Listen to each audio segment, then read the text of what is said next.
So Mayweather McGregor finally in the books. Well, in the books as far as being a done deal. And it has been officially announced they're going to fight on August 26th, which is a pretty quick turnaround.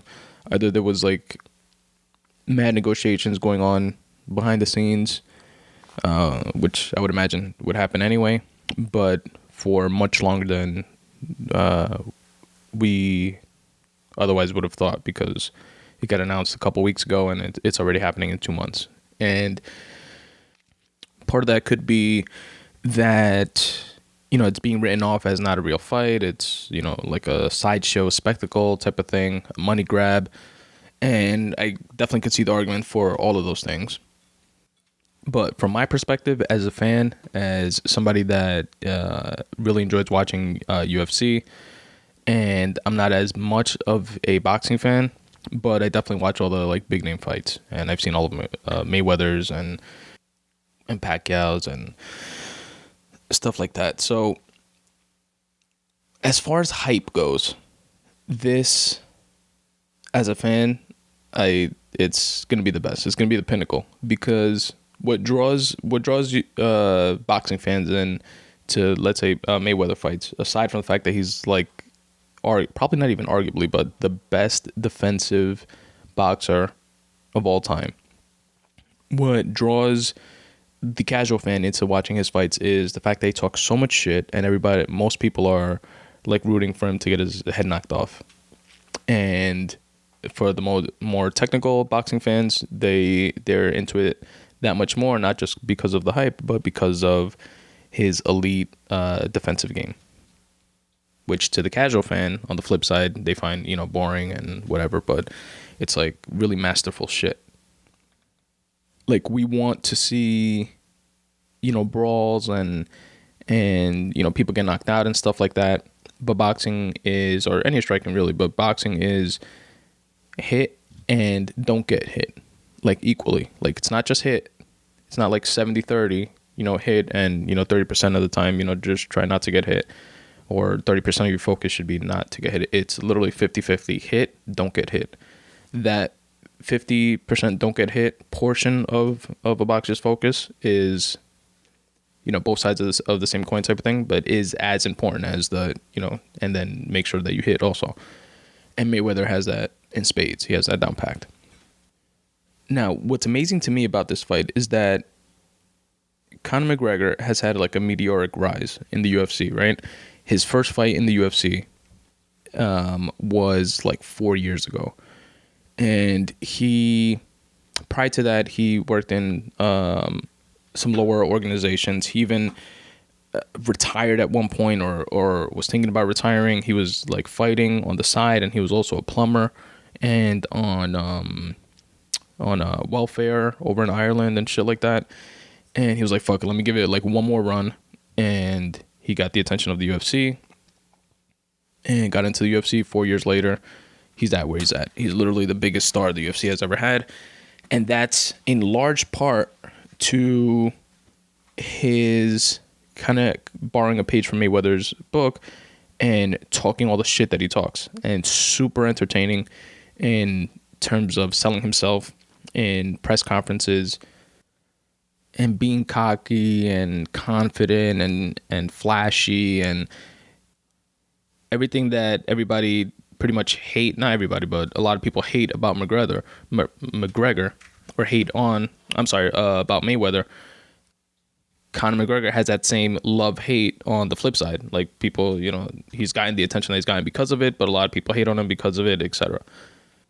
So these two larger-than-life personalities clashing, just the hype of the fight, the press conferences, the 24/7s, the embedded that UFC is going to do the embedded on, which is, UFC's version of 24/7. And I'm sure Showtime is going to do their version of as well. But it's going to be epic. It's going to be fucking phenomenal. Like, most people, myself included, would pay just to see that. Just to see, like, the lead up and the hype up to the fight. And now, UFC is a different sport, right? a different type of combat sport. But one of the things that McGregor has going for him is that not only does he talk the shit just like Mayweather, but he's not a defensive fighter. He's like probably the exact opposite. He's a I'm gonna knock you out in the first round type of fighter that actually has backed it up in his 4 years. So it's not just the shit talking and that he's like a whatever fluky fighter, but he has backed up all the crazy shit that he has said, and by literally calling, within X amount of minutes in the second round, I'm gonna knock you out with the left hook and like shit like that, time and time and time again. So he has become the largest paid fighter or the highest paid fighter in the UFC. I think he self-reported like 40 million made in like 2016 or 2015, and which to Mayweather is like chump change, right? Because Mayweather makes like 100 million per fight type of thing. But UFC is a different sport in its infancy, really. And top-notch, top-level fighters would make like 3, 4, 5, 6 million a fight versus, somebody like Mayweather that makes fucking 100 million. Now, a lot of people say that Mayweather like talked his way to the top, which, like I mentioned before, like all the shit talking and stuff like that has been part of it, but he's also backed things up. I just lost my fucking train of thought. Okay, so what's Conor has like spoken his way to the top or whatever, stuff like that, right? And he literally has two weight class championships at the same time. First fighter to ever do that simultaneously. And then he was criticized for like, not defending the titles as much, or like one of them he got and he didn't defend it, which was the one against Alvarez, when he won against Alvarez, which was his last fight in the UFC. He did defend the 145 belt though. Once. Then he went up in weight from 145 to fucking 170, which is another element that plays in here. He's like a much larger frame fighter than McGregor. And they are fighting at 154. So Conor has fought at 145. He has fought at 170 against Nate Diaz. And Nate Diaz, which is the person that he lost to, and then he beat him in the second time in the UFC. But Nate Diaz was coming down. That's like his natural weightish. He has to cut a little bit, I think, to get to 170. So he was coming down. Conor was going up to 170. So he was fighting a much larger fighter, and he split with him in 2 fights, 1 fight each. But the sickest part of this is that a UFC fighter talked his way, like hyped his way into fighting a boxer in a legitimate boxing match. Like that in and of itself, to be able to cross over like that is sick. It's like, people see it as like, oh, fighting is fighting. It's really not. It's like a completely different sport. It's like if LeBron James would speak his way onto the fucking Patriots or something like that. So his ability to do that in and of itself is sick to me. And then it goes even deeper with the fact that he spoke that shit to this level, but not to bring out like a Paulie Malignaggi. No disrespect to him, but not to bring out just like any pro level boxer. Literally the greatest defensive, highest paid boxer ever of all time is the person that he was able to hype his way up to matching up with. And even a deeper level from there is that Mayweather is fucking retired. He brought Mayweather out of retirement for this fight. So it's sick to be able to that this is happening. It's like unprecedented, as my man Bernie Sanders would say. Now on the flip side, you have Mayweather, who sees this as a money making opportunity for himself. He's Money Mayweather. It's like his whole MO, and most likely he's looking at this like an easy victory. He's 49-0, retired with 49-0, tying the all-time record, which was Rocky Marciano's all-time record. And this is a chance for Mayweather to top that and become 50-0, the most winningest boxer ever. And also a huge money-making opportunity. If he made, reportedly, I think it was like $100 million versus Manny Pacquiao, which was the highest grossing fight ever of all time, which made, if I'm not mistaken, like over $650 million. Over $500 million that fight made. And it was a fight that happened 3 to 4 years too late in terms of, when everybody wanted to see that fight happen with both of them like at their pinnacle primes. This must be an opportunity in terms of a financial opportunity that makes sense for Mayweather. For McGregor, coming from, making in an entire year fighting, 2 to 3 times and making like 40 million. It's obviously it's a win financially in the financial column of this entire thing. But to bring Mayweather into it, and especially out of retirement, and especially in this like quote unquote sideshow type of fight, it must make a shitload of sense financially. So he must be making that or more. And I would argue that this fight is going to generate more. This is going to be the highest grossing fight ever. It's going to beat the Manny Pacquiao Mayweather numbers.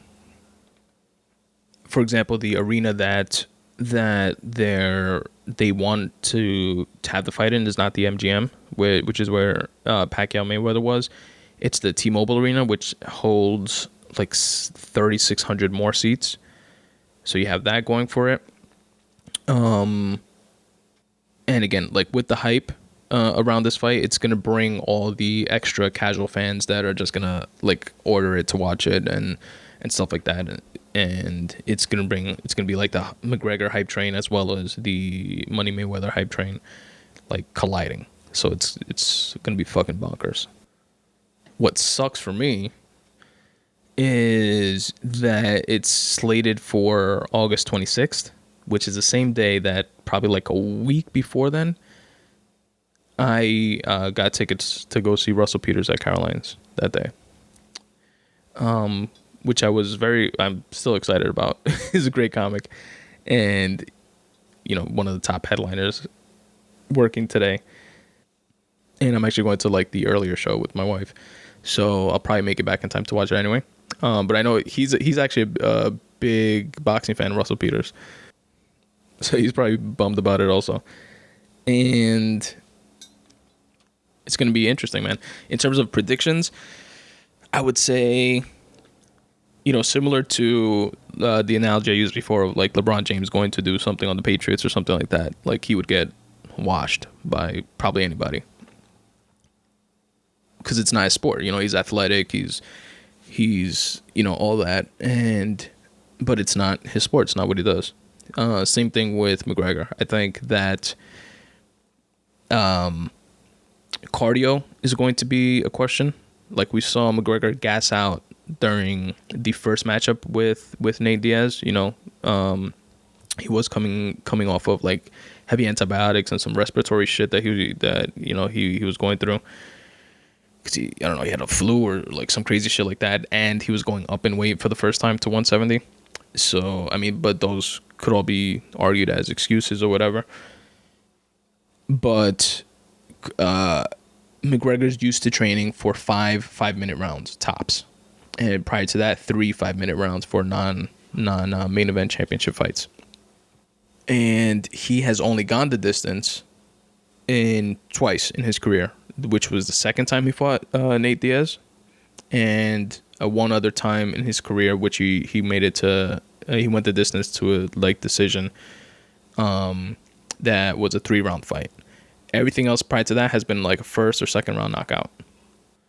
So it's 5-minute rounds, which is a top of which he only did once, cardio wise, making it through that, and that's a max of 25 minutes. So one could argue that, if he's possibly fighting for that long, he's training for that long. Now, boxing, this is going to be a straight boxing match. They're going to fight at 154 is going to be the weight. And it's a 36-minute bout. So it's 12 3-minute rounds. So that's something to consider. 2, it's not his world. It's not his wheelhouse. Mayweather is the best defensive fighter ever in boxing. This is what he does. This is his shit. You could argue that he's older, etc. And Conor's younger, has a larger frame, which he does have going for him. Conor's in his, 27, 28, 29 maybe, not even. And Mayweather's, up there. He's late 39, 40 years old. 40, I think. 41. But again, this is what he does. This is his world. McGregor strikes. Yes, absolutely. But it's MMA striking. It's different from boxing. Different angles, different tools that you have to work with. You could set up punches by using kicks, etc. You can't do any of that shit in boxing. So it's a different game altogether. And there's actually, I believe there's a clause in the contract that says, because people have said, Mayweather should just like kick him in the fucking solar plexus or some shit like that and then get disqualified. But if that happens, I think there's a clause in the contract that they agreed to, stating that McGregor like won't get paid anything or some shit like that, which makes sense, What else is a factor here? The gloves. Since they're fighting at 154, if they would have fought like, I think the weight class below that, like 150 or whatever it is, 148, 149, I'm not sure how it works in boxing, but the one weight class below that, they would have fought with a smaller gloves, which would benefit Conor because Conor is used to on the UFC fighting with smaller gloves. Boxing has bigger gloves. And since they're fighting at 154, that's the first weight class that would require the 10-ounce gloves, which are bigger and benefit Mayweather because Mayweather's used to fighting with those gloves, and he supposedly breaks his hands a lot, Mayweather, like during his fights. He has a lot of like hand breaks because he has like small, not like I'm shitting on him, but like frail hands or whatever, used to fucking punching like crazy. And that's probably why. So the extra padding benefits him, where McGregor is not going to be used to that extra, the 10-ounce gloves, the heavier gloves and the padding and stuff like that. Now, the only argument that makes sense to me for Conor actually pulling an upset in this fight is the fact that he has knockout power, and he has specifically like left. He's a southpaw, which Mayweather has had trouble with. Like the only trouble that he's had in his career has been against like southpaws. And McGregor has a very unorthodox type of style and like a touch of death left hand that everyone who he's knocked out or like fought with has copped to, like admitting like, you know what, we've always heard this, we've got punched by other fighters, it's not going to be shit. But then after the fact, they're like, holy shit, that guy like hits hard. But again, he's going against the best defensive boxer of all time. Will he be able to hit him? Will he be fast enough to hit him? Which is the thing that we hear about Mayweather, that he's like a fucking ghost in there. Like you just literally can't catch him. And everyone says the same type of things about him. Like, holy shit, I heard he was fast and you can't hit him, but, he's a lot faster than I even thought.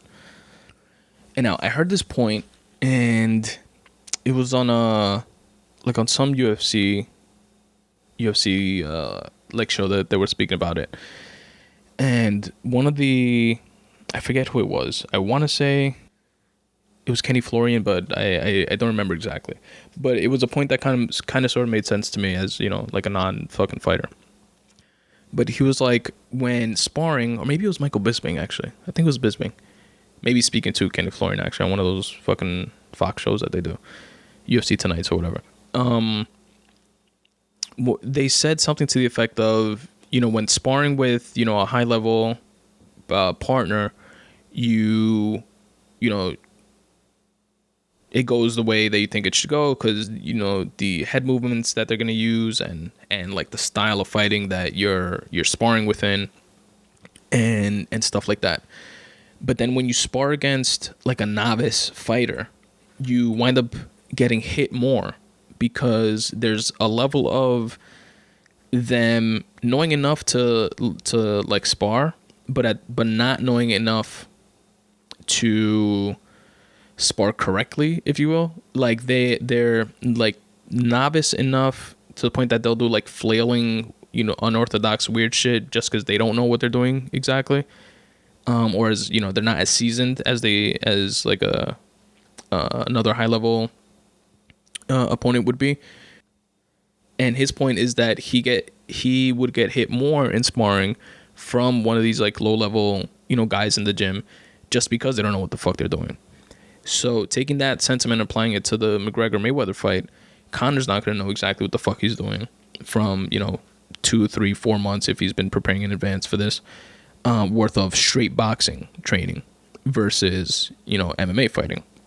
He's entering Floyd's world, so that could be actually a negative thing for Floyd because Conor's gonna come at this with some weird unorthodox fucking this isn't boxing, but he's just throwing his hands type shit that Floyd is not used to. It's not like the art, quote unquote, of boxing, and that might work in Conor's favor if he's able to couple that with actually slipping in one of those lethal left hands. But if Mayweather figures Conor out and his style within the first couple rounds, as he has for his last 49 professional fights in a row, and he's able to just slip all of Mayweather's attacks, and then as the rounds go on, 5th, 6th, 7th rounds, Mayweather's cardio is gonna show, in my opinion, and it'll go to a unanimous decision for Floyd. But if Conor wins, the only way he would be if, again, he approaches it in some weird unorthodox way, mauls Mayweather, and just fucking clips him with the left, which Mayweather is susceptible to, again, because he has trouble with southpaws. And if you can see clips of his fight against like Maidana and fuck, I forget the other guy's name, but that he's gotten stunned and clipped with lefts in the past. And there was one Maidana one which he literally got like Saved by the Bell clipped. Mayweather was. So whatever, that's my take on it. Either way, I'm excited as fuck, looking forward to it like crazy. Mayweather versus McGregor, August 26th, 2017.